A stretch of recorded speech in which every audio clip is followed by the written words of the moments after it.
Hello students, मेरा नाम है श्वेता। स्वागत है आप सभी का मेरे इस YouTube channel SWT study zone में। लिसनर्स, आज के इस वीडियो में हम फाइनेंशियल अकाउंटिंग की यूनिट 4 के बारे में पढ़ने वाले हैं, जिसमें मैं उसके यूनिट 4 की जो सिलेबस है उसके अकॉर्डिंग सब टॉपिक्स डिस्कस करने वाली हूँ। तो आई होप आपको ये वीडियो पसंद आए, और अगर अच्छा लगे तो please like, share and subscribe करना ना भूलिएगा। और अब आइए स्टार्ट करते हैं। दोस्तों, जैसा कि आप स्क्रीन पर देख सकते हैं, ये है सिलेबस यूनिट 4 का। तो सबसे पहले मैं स्टार्ट करती हूँ।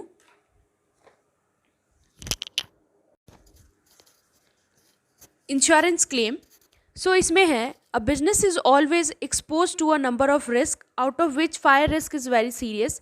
इसमें बताया कि जो बिज़नेस होता है वो हमेशा बहुत सारे रिस्क से घिरा होता है, बहुत सारे रिस्क होते हैं इसमें, जिसमें फायर रिस्क को बहुत ही ज़्यादा सीरियस बताया गया है। नेक्स्ट है, when a fire breaks out it may destroy property and goods of the business house and ultimately business may not be carried on for a certain period, thus resulting in loss of profit also.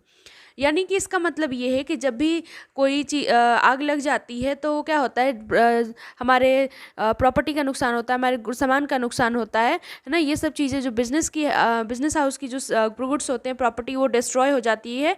तो इसमें क्या होता है, business फिर continue नहीं कर सकता, नहीं कैरी कर सकता सर्टेन पीरियड तक, यानी कि सर्टेन पीरियड के लिए नहीं चल सकता।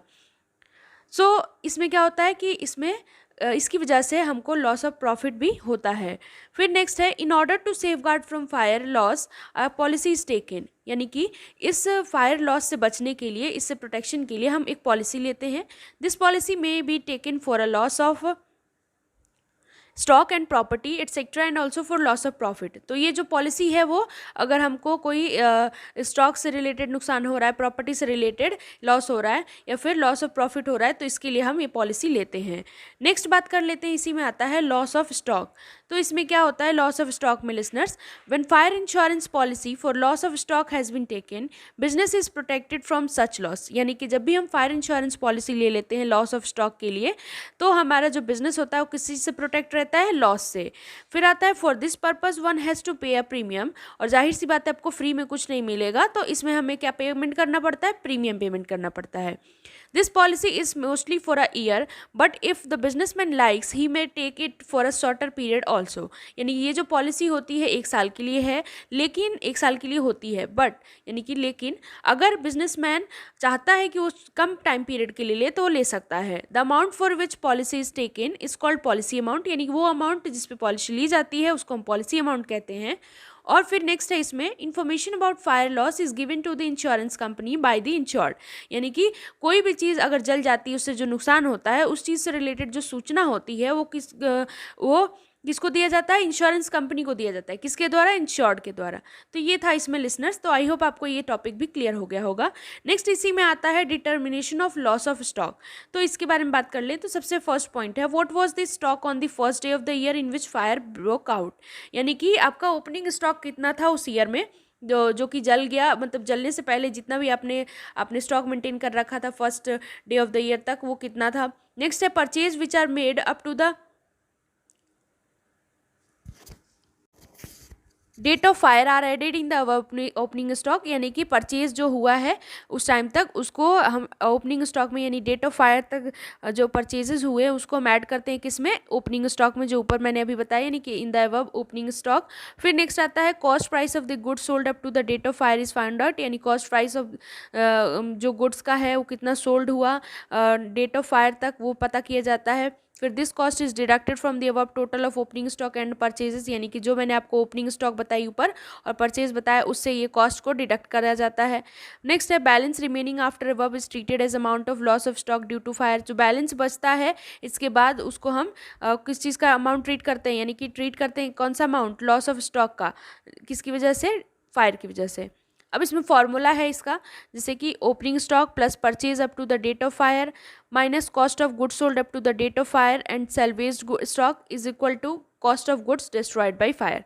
तो ये इसका फॉर्मूला था, लिसनर्स। तो आई होप आपको ये चैप्टर जो है इंश्योरेंस क्लेम समझ में आ गया होगा। लिसनर्स, आगे तो प्रैक्टिकल है। आप भी जानते हैं कि अकाउंट्स में ज़्यादातर प्रैक्टिकल्स ही पूछे जाते हैं, लेकिन थ्योरी पोर्शन भी आ जाता है, इसलिए मैंने जो इंपॉर्टेंट चीज़ें हैं इसमें मैं डिस्कस कर रही हूँ। अगर वीडियो अच्छा लगे तो प्लीज़ ज़रूर शेयर करिएगा। नेक्स्ट आगे बढ़ते हैं। नेक्स्ट जो है आपका, नेक्स्ट इसमें है ब्रांच अकाउंट, यानी कि ब्रांच अकाउंट के बारे में बात करें। ब्रांच अकाउंट में है लिसनर्स, पहले मैं आपको एक ओवरव्यू दे दूं इसका। तो जैसे कि बहुत सारे जो बिज़नेस होती हैं वो क्या करती हैं, वो बिज़नेस ब्रांचेस ओपन करती हैं बहुत सारी जगहों पे अपने सामान को बेचने के लिए। तो ये जो ब्रांचेस होते हैं लिसनर्स, इसको कहाँ ओपन किया जाता है, किसी भी टाउन में, किसी भी स्टेट में कर सकते हैं, किसी भी कंट्री में कर सकते हैं, बहुत सारी जगह पे कर सकते हैं, मतलब किसी भी कंट्री में किसी भी प्लेस पे कर सकते हैं, और फॉरेन कंट्रीज़ में भी कर सकते हैं। तो ये ब्रांच अकाउंट से रिलेटेड था। नेक्स्ट है मीनिंग ऑफ ब्रांच अकाउंट, यानी कि इसकी मीनिंग क्या होती है ब्रांच अकाउंट की। तो मैं आपको बताऊं, जैसे account which are open in the books of head office and branches related to branches are called branch account, यानी कि इसमें मीनिंग दे रखी है वो अकाउंट जो कि ओपन किया जाता है इन the books of head office and branches में, जो कि ब्रांचेस से रिलेटेड हो, उसको ब्रांच अकाउंट कहते हैं।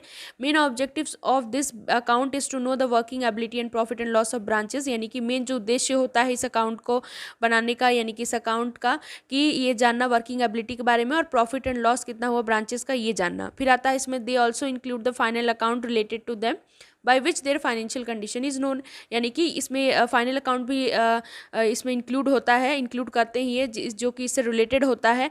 क्यों? क्योंकि इसके द्वारा क्या होता है, हमको फाइनेंशियल कंडीशन के बारे में पता चलता है। तो ये था इसमें। नेक्स्ट है ऑब्जेक्ट्स ऑफ ब्रांच अकाउंट, यानी कौन कौन से ऑब्जेक्ट होते हैं। तो पहला है प्रॉफिट और loss of each branch can be found out, यानी कि प्रॉफिट एंड लॉस के बारे में हमको सारे ब्रांचेस के बारे में पता चलता है।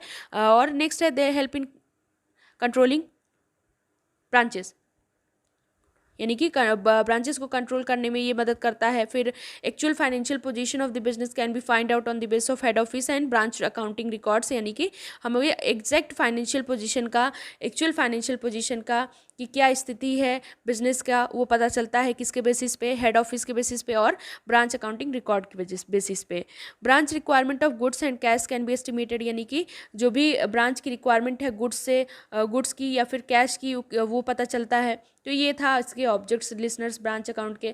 और ब्रांचेस के बारे में जैसे कि नॉर्मल आप समझें तो जैसे आपने बहुत बार सुना होगा कि कोई भी आप ऑर्गेनाइजेशन में जाते हो, या फिर जैसे अगर मैं स्कूल कॉलेजेस की बात कर लूँ तो आप जैसे आप स्कूल में जैसे देखा होगा आपने कि जिस किसी भी एक स्कूल का अगर आप जाते हो तो उसके कई सारे ब्रांचेस होते हैं। तो उसमें क्या होता है, यही तो होता है कि जैसे हर एक मतलब उसी नाम पे क्या होता है कि अलग अलग चल रहा होता है, तो वही ब्रांचेस होते हैं। तो ये थे एग्जाम्पल, तो आप ये एग्जाम में भी लिख सकते हो। नेक्स्ट है टाइप्स ऑफ ब्रांचेस, यानी कि टाइप्स ऑफ ब्रांचेस की बात करें, यानी ब्रांचेस इसमें कुछ 5 हैं बस। और फर्स्ट की बात करें तो branches receiving goods from head office at cost price and making cash sales only, ये पहला था। दूसरा है branch receiving goods from head office at cost price and making cash and credit sale. Next है branch receiving goods from head office at selling price और invoice price and making cash and credit sale. फिर independent branches होते हैं, फिर foreign branches होते हैं। तो listeners ये था आज का टॉपिक, आज के लिए बस इतना ही। अगर आपको मेरा ये वीडियो अच्छा लगा हो, हेल्पफुल लगा हो, या फिर आपके ज्ञान को बढ़ाने में थोड़ी सी मदद की हो, तो प्लीज़ इस वीडियो को लाइक, शेयर एंड सब्सक्राइब करना ना भूलिएगा। और इस वीडियो से रिलेटेड कोई भी क्वेरी है तो आप मेरे कमेंट सेक्शन में कमेंट करके बता सकते हैं। Thank you.